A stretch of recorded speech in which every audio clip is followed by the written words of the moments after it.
Ja volim ovu svoju domovinu. Ova sada kuća, za mene, kako da kažem, fizički, ona je nešto što sam ja prošao u Baranji 91. sam ostavio 3 puta više. Napustio sam svoju Baranju 14.8.1991. godine. Nisam tada zaplakao. Sada plačem jer nisam vjerovao da ću imati ovakvu državu. Izgubio sam u nju povjerenje. Ali gospodine, Poruku uputite ljudima koji su možda i dalje za HDZ ili za ovaj sustav, za Bandića, za koga god. Ljudi, pogledajte se ogledalo. Udarite 3 puta glavom u zid, da ne tražite hitnu. Razmislite šta radite.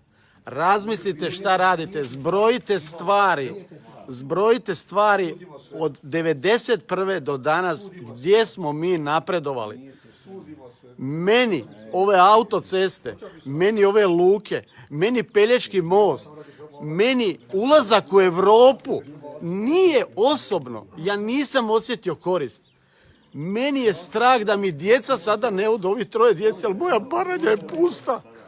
Pusta. I sad, znači ja doživim da ovu zemlju, evo, za nju, ovo, za nju ginem.